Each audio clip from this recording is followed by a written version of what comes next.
Por 2000 años te han contado la misma historia. Dios inundó el mundo para castigar la maldad del hombre, pero eso es solo la mitad de la verdad.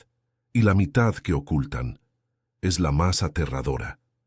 ¿Y si te dijera que el mundo de Noé no era una civilización de pastores y cabañas de barro? ¿Y si te dijera que poseían una tecnología que haría palidecer a la nuestra? Ingeniería genética. Fuentes de energía que hoy llamaríamos imposibles. Un conocimiento que no era humano. Este saber fue un regalo envenenado de ángeles caídos a sus hijos en la tierra, los gigantes, los nefilim. Ellos no solo corrompieron la moral, corrompieron la creación misma, el código genético de la vida. El diluvio no fue un castigo, fue una cirugía de emergencia, un reinicio planetario desesperado para evitar que una contaminación biotecnológica lo destruyera todo para siempre.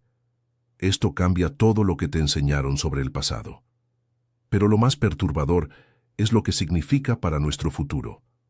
Porque estamos repitiendo sus pasos.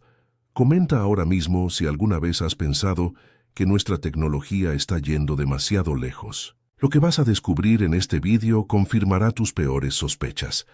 La historia que conoces es simple. La humanidad se volvió malvada y Dios pulsó el botón de reinicio. Pero esa simplicidad es una cortina de humo. Es un cuento para niños que oculta una verdad para adultos.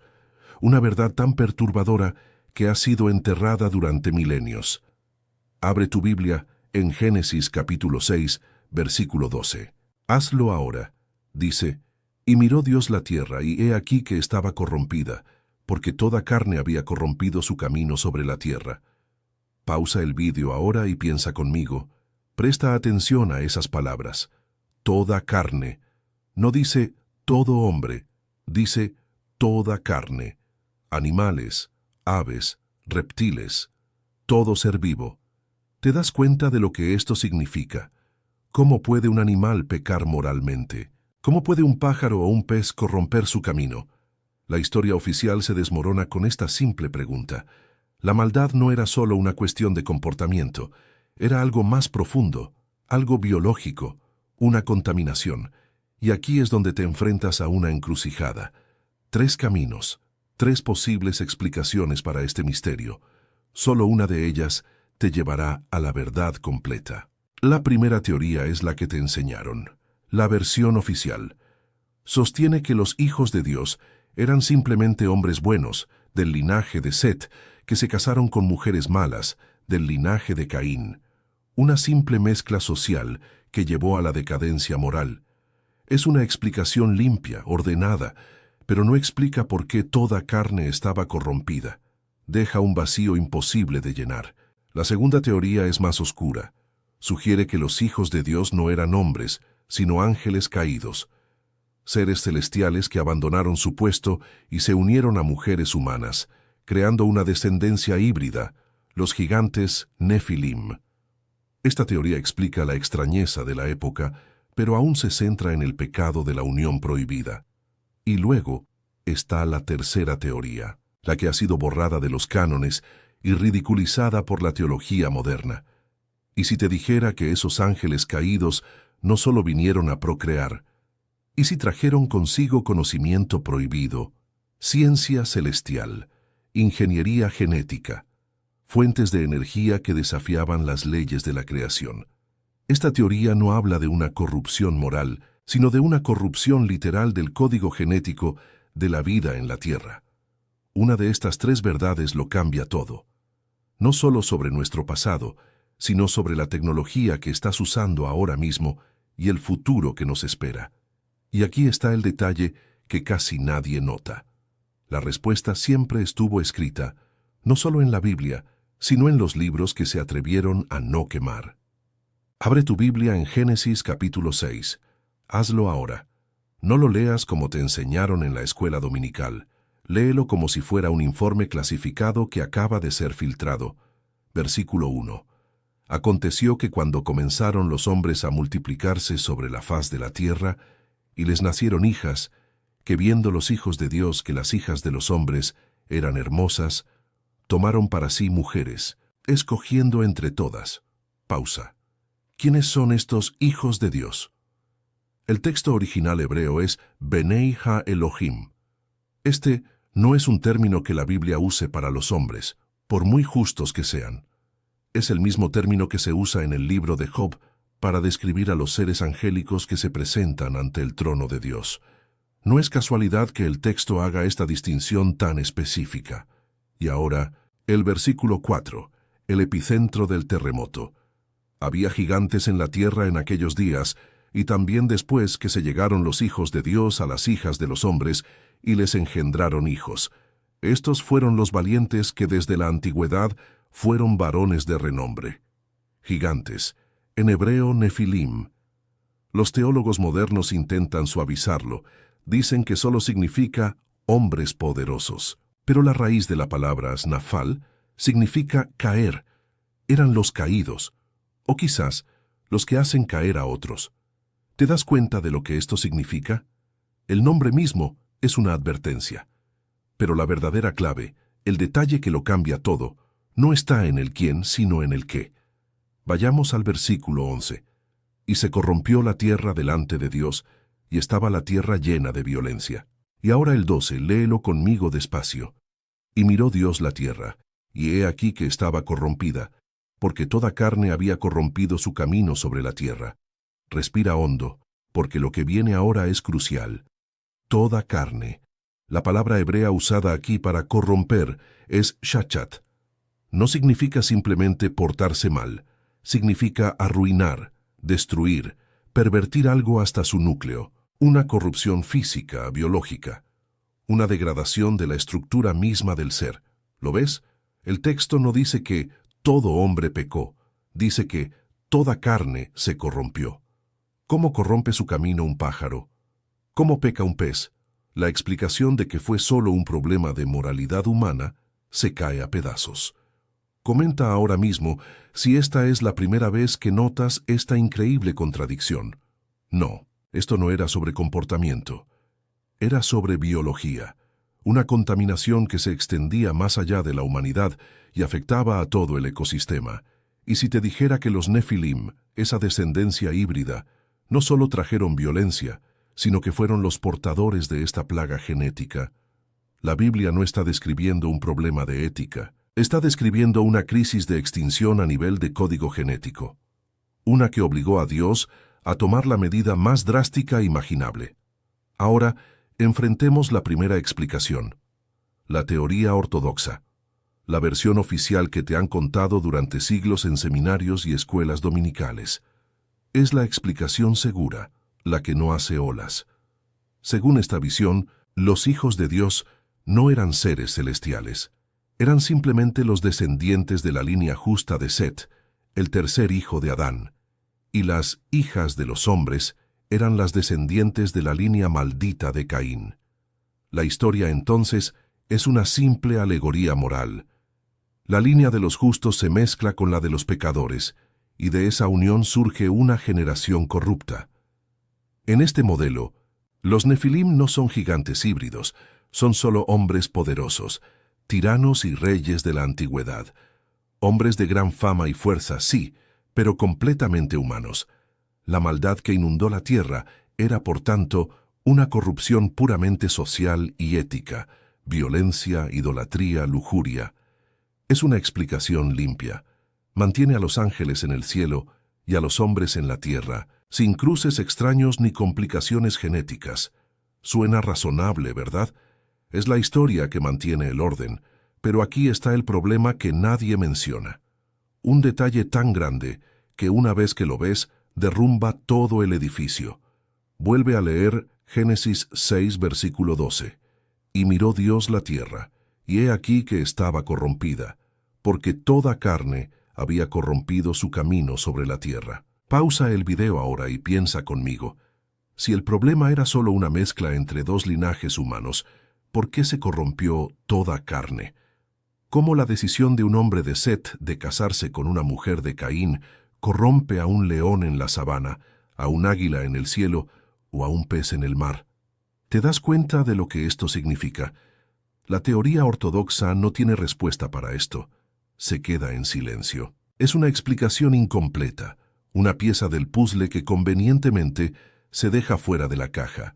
Y en ese silencio, en esa pregunta que los teólogos evitan, es donde la verdadera historia comienza a emerger. Porque si la corrupción no era solo moral, sino que afectaba a la biología misma del planeta, entonces la causa no podía ser meramente humana. Y aquí es donde todo se vuelve aterrador. Está así que la teoría ortodoxa se derrumba bajo el peso de dos palabras: toda carne. No puede explicarlo. Te deja con un vacío, una pregunta sin respuesta. Y en ese vacío emerge una segunda teoría, una mucho más antigua, más directa, y para muchos, más perturbadora. ¿Y si los hijos de Dios no fueran hombres en absoluto? ¿Y si el texto quisiera decir exactamente lo que dice? Esta es la teoría alternativa. Sostiene que los Bene Elohim eran de hecho ángeles, seres celestiales que abandonaron su puesto, su morada, y descendieron a la tierra. ¿Por qué? El texto es brutalmente claro, viendo que las hijas de los hombres eran hermosas. Esto no es una metáfora, esto es una transgresión cósmica, una ruptura de las barreras entre el cielo y la tierra. Y de esta unión prohibida, de este cruce contra natura nació algo nuevo: los Nefilim, los gigantes, híbridos, mitad ángel, mitad humano, una contaminación no solo espiritual sino genética, en el corazón mismo de la creación. Y aquí está el detalle que casi nadie nota. El Nuevo Testamento confirma esta lectura. Abre tu Biblia en la carta de Judas, versículo 6. Hazlo ahora. Dice: y a los ángeles que no guardaron su dignidad, sino que abandonaron su propia morada, los ha guardado bajo oscuridad, en prisiones eternas, para el juicio del gran día. ¿Lo ves? Judas habla de ángeles que abandonaron su hogar. ¿Y cuál fue su pecado? El siguiente versículo lo conecta directamente, como Sodoma y Gomorra, las cuales, de la misma manera que aquellos, habiendo fornicado e ido en pos de vicios contra naturaleza, fueron puestas por ejemplo. De la misma manera que aquellos. ¿Que quiénes? Que los ángeles. Su pecado fue ir en pos de vicios contra naturaleza. Cruzar una barrera biológica que nunca debió ser cruzada. Esta teoría lo explica casi todo. Explica la existencia de gigantes. Explica la violencia extrema. Explica por qué Dios tuvo que tomar una medida tan drástica como el diluvio. No estaba lidiando con un simple problema de mal comportamiento humano. Estaba lidiando con una contaminación genética en la línea de sangre de la humanidad, una mancha que tenía que ser purgada. Pero aún queda una pregunta inquietante. Si el pecado fue la hibridación entre ángeles y humanos, ¿cómo se corrompió toda carne? ¿Cómo afectó eso a los animales, a las aves, a los peces? ¿Acaso la simple presencia de estos gigantes fue suficiente para pervertir la biología de todo el planeta? ¿O nos falta algo? ¿Una pieza final del puzzle que es aún más oscura? Y aquí es donde todo se vuelve aterrador. Porque ¿y si te dijera que esos ángeles caídos no solo trajeron su simiente, sino también su conocimiento? Las dos primeras teorías te dejan al borde del abismo, pero no te atreves a mirar hacia abajo. Ambas señalan una contaminación, una mancha en la creación, pero ninguna de las dos explica la escala, la pandemia que afectó a toda carne. ¿Cómo es posible? ¿Cómo un pecado, por grande que sea, puede reescribir la biología del planeta entero? La respuesta no está en los libros que te dieron, está en el libro que te quitaron. Déjame mostrarte algo perturbador. Existe un texto, tan antiguo y tan venerado, que casi entró en la Biblia. Un libro citado por Judas en el Nuevo Testamento. Un libro que los primeros padres de la Iglesia leían y respetaban. Se llama el libro de Enoc. Y por 2000 años, esto ha sido escondido a plena vista. Porque lo que revela sobre el mundo antes del diluvio es demasiado terrible para ser enseñado en una escuela dominical. Enoc no solo habla de ángeles que descendieron para tomar esposas. Eso era solo el principio. El capítulo 8 de Enoc es un catálogo de conocimiento prohibido. Escucha con atención. No es una alegoría, es una lista de tecnologías. Dice que el ángel Azazel enseñó a los hombres a hacer espadas, cuchillos, escudos y corazas. enseñó la metalurgia para la guerra. Pero no se detuvo ahí. Les enseñó los secretos de la cosmética, las pulseras, los ornamentos y el uso de las piedras preciosas. Manipulación de la apariencia. Y luego otros ángeles enseñaron encantamientos, astrología, el conocimiento de las nubes, los signos de la tierra y del sol. Pausa el video ahora y piensa conmigo. ¿Qué es esto? Esto no es solo pecado moral. Esto es una transferencia de tecnología, una entrega deliberada de conocimiento celestial a una humanidad que no estaba preparada para ello.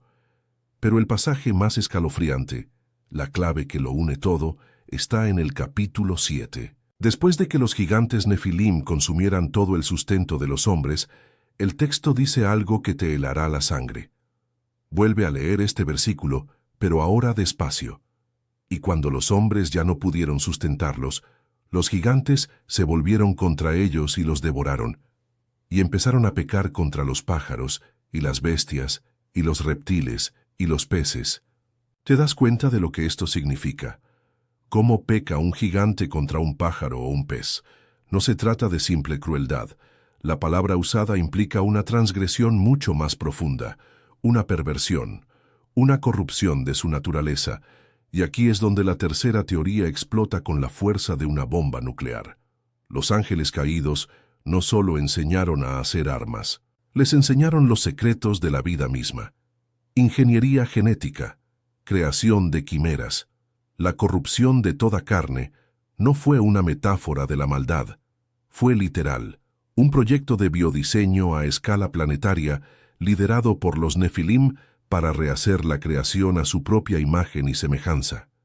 Imagina ese mundo, un mundo donde no solo había gigantes, sino también criaturas híbridas, abominaciones nacidas en laboratorios antediluvianos, un mundo donde el ADN de los animales, las plantas y quizás hasta de los propios humanos era alterado y corrompido sin control. La violencia no era solo con espadas, era una guerra biológica contra el diseño original de Dios. Respira hondo, porque lo que viene ahora es la antesala de la revelación. Este no fue un accidente, fue un plan, un intento deliberado de borrar la firma del Creador de su propia creación, haciendo imposible la redención. Pero hubo una transgresión final, un acto de corrupción genética tan abominable, tan definitivo, que cruzó una línea roja cósmica, un acto que no dejó a Dios otra opción que pulsar el botón de reinicio, y el secreto de cuál fue ese acto final está a punto de ser revelado. Has esperado más de 15 minutos para llegar a este punto.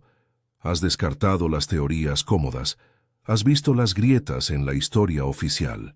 Ahora, prepárate, porque la verdad sobre el pecado que ahogó al mundo es mucho más tangible y tecnológica de lo que jamás te atreviste a imaginar. La tercera teoría, la que se basa en el libro de Enoc, no habla de una simple corrupción moral. Habla de una corrupción literal, a nivel de código genético. Los ángeles caídos no solo trajeron lujuria, trajeron ciencia. Y sus hijos, los Nefilim, no fueron solo tiranos. Fueron los primeros bioingenieros de la historia. ¿Recuerdas Génesis 6:12? Toda carne había corrompido su camino. ¿Y recuerdas a Enoc diciendo que los gigantes empezaron a pecar contra los pájaros y las bestias? ¿Y los reptiles y los peces? Pausa el video ahora y piensa conmigo. Junta las dos piezas. Pecar contra los animales no era maltrato, era experimentación, era la creación de quimeras, la mezcla de especies, un intento deliberado de reescribir la creación, de borrar la firma de Dios de cada ser vivo. La palabra hebrea, shachat, no significa ser malo, significa arruinar por completo, destruir la estructura. Estaban destruyendo la estructura misma del ADN, pero ni siquiera eso fue lo que cruzó la línea final. Crearon abominaciones, sí, monstruos que llenaron la tierra de violencia. Pero había algo que Dios aún podía salvar. Aún existía el código genético original en alguna parte. Aún existía una línea pura a través de Noé, hasta que los Nefilim crearon su obra maestra, su transgresión definitiva. Respira hondo, porque lo que viene ahora cambia todo lo que te enseñaron sobre el diluvio. No fue un castigo por la violencia, fue una cuarentena planetaria, la transgresión final, el acto que selló el destino del mundo antediluviano. No fue un arma de metal, fue un arma biológica, un contagio. Ellos crearon un proceso de corrupción genética que era autorreplicante. ¿Te das cuenta de lo que esto significa? Ya no necesitaban estar en un laboratorio. Habían diseñado un virus, un prión, un agente biológico que se propagaba por sí mismo, reescribiendo el ADN de todo lo que tocaba. Una plaga que no mataba, sino que transformaba, corrompía y borraba el diseño original de Dios de forma irreversible. El secreto que ha estado oculto por milenios es este. El diluvio no se envió para detener a los Nefilim. Se envió para detener a su creación, un contagio genético imparable que estaba a punto de contaminar a las últimas criaturas puras que quedaban en la tierra, incluyendo, potencialmente, a la propia familia de Noé. Era una carrera contra el tiempo. Dios no estaba destruyendo su creación por ira, la estaba esterilizando por misericordia. Estaba salvando el código fuente de la vida antes de que el virus de los Nefilim lo borrara para siempre. El arca no era una barca de salvación. Era un banco de datos genéticos, una copia de seguridad del mundo original. Y cuando entiendes esto, nunca más podrás ver la historia de Noé como un cuento para niños. Fue una cirugía cósmica de emergencia para extirpar un cáncer que estaba a punto de hacer metástasis en todo el planeta. Comenta la palabra cuarentena si ahora entiendes la verdadera y aterradora naturaleza del diluvio. Entiende esto. El diluvio no fue un juicio por mal comportamiento, fue una cuarentena, una esterilización de emergencia a escala planetaria. La corrupción de la que habla Génesis no era una metáfora de la inmoralidad, era un término biológico, una plaga, una reescritura del código genético de la vida que se estaba extendiendo como un virus, amenazando con borrar para siempre el diseño original de Dios. ¿Crees que esta idea es demasiado radical? ¿Demasiado moderna? No es casualidad que encontremos este mismo patrón en otras partes de la Biblia, oculto a plena vista. Abre tu Biblia en Levítico, capítulo 14, versículo 34. Hazlo ahora. Dios le da a Moisés una ley extrañísima sobre cómo tratar una plaga de lepra en una casa, no en una persona, en una casa, una mancha verdosa o rojiza que aparece en las paredes. ¿Qué se debía hacer? El sacerdote inspeccionaba la casa. Si la plaga estaba allí, ordenaba quitar las piedras infectadas y raspar todo el interior de la casa. Luego, si la plaga volvía a aparecer, escucha bien, la casa entera debía ser demolida, destruida hasta los cimientos, porque la contaminación era demasiado profunda para ser limpiada. Pausa el video ahora y piensa conmigo. ¿Te das cuenta de lo que esto significa? La tierra antes del diluvio era esa casa. La tecnología genética de los Nefilim era esa plaga que se incrustaba en las piedras, en la estructura misma de la creación. Dios, actuando como el sumo sacerdote cósmico, inspeccionó el mundo y vio que la contaminación era total. No bastaba con raspar las paredes, había que demoler la casa para salvar el terreno sobre el que fue construida. Y si crees que este patrón termina aquí, te equivocas. La contaminación sobrevivió. Génesis 6:4 lo dice. Había gigantes en la tierra en aquellos días y también después del diluvio. La línea genética de los Nefilim, a través de alguna rama, resurgió en la tierra de Canaán. Los espías de Israel los vieron. Números 13:33. También vimos allí gigantes, hijos de Anac, raza de los gigantes, y éramos nosotros, a nuestro parecer, como langostas, y así les parecíamos a ellos.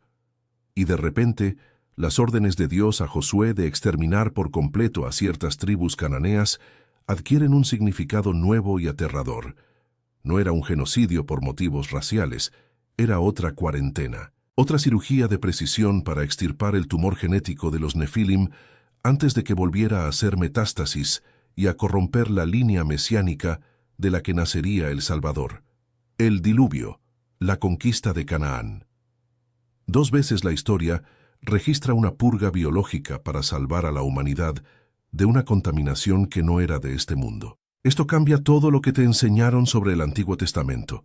Ya no es la historia de un Dios iracundo, sino la de un cirujano cósmico luchando desesperadamente por salvar a su paciente. Has llegado hasta aquí. Has visto cómo la historia oficial se desmorona. Has entendido que el diluvio no fue un castigo por el pecado moral, sino una cuarentena para erradicar una pandemia tecnológica y genética. Y ahora, la pregunta más importante de todas resuena en el presente. ¿Y si todo esto no fue solo una historia del pasado? Jesús mismo nos dio la clave. Abre tu Biblia en Mateo, capítulo 24, versículo 37. Dijo, mas como en los días de Noé, así será la venida del Hijo del Hombre.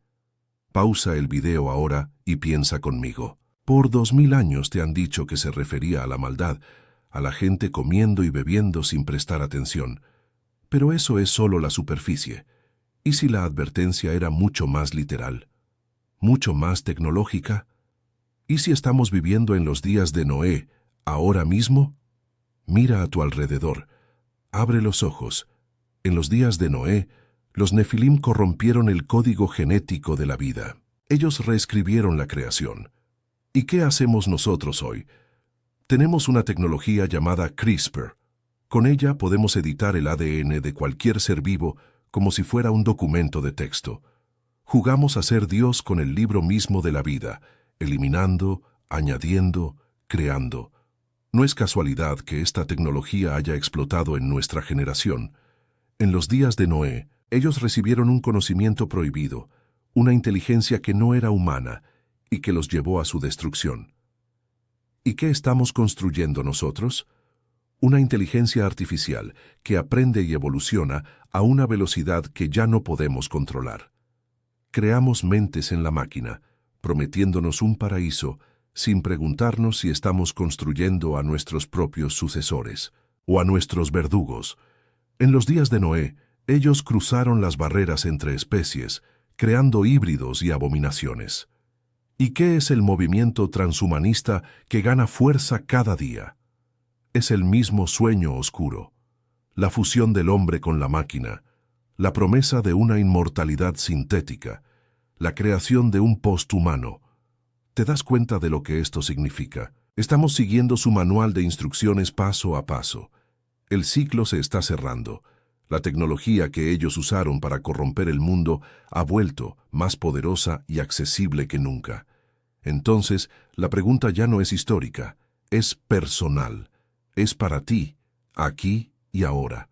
Frente a este poder casi divino, ¿qué línea eliges? ¿La del Creador, que establece límites para proteger su creación? ¿O la de los Nefilim, que los rompe para alcanzar el poder absoluto? ¿La humildad de ser una criatura? ¿O la soberbia de querer convertirte en un creador?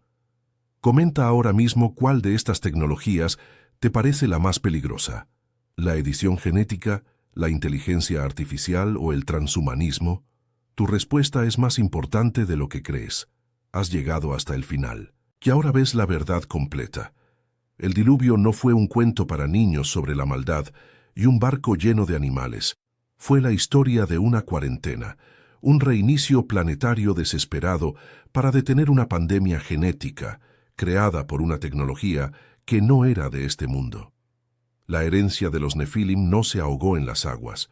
Su ambición, su soberbia, su deseo de jugar a ser Dios, ha resurgido en nuestra generación.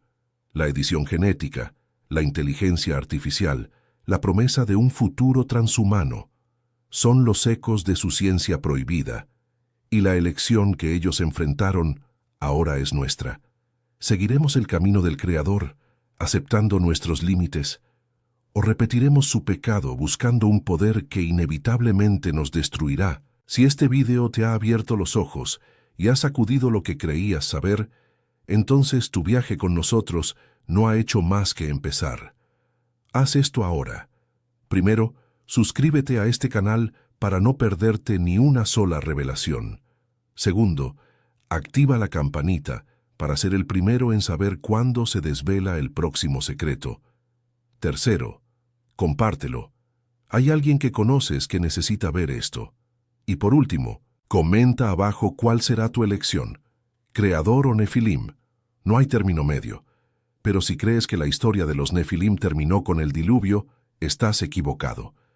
En el próximo vídeo vamos a revelar cómo sobrevivió su linaje, porque los gigantes que encontró Israel en Canaán como Goliat no aparecieron de la nada. Ya estaban infiltrados, preservando su código genético corrupto, preparándose para librar una guerra secreta contra la línea mesiánica. Y todo comenzó con la contaminación que acabamos de exponer en este vídeo. No te lo pierdas, porque lo que descubrirás va a cambiar para siempre la forma en que lees la historia de David y Goliat y todo el Antiguo Testamento.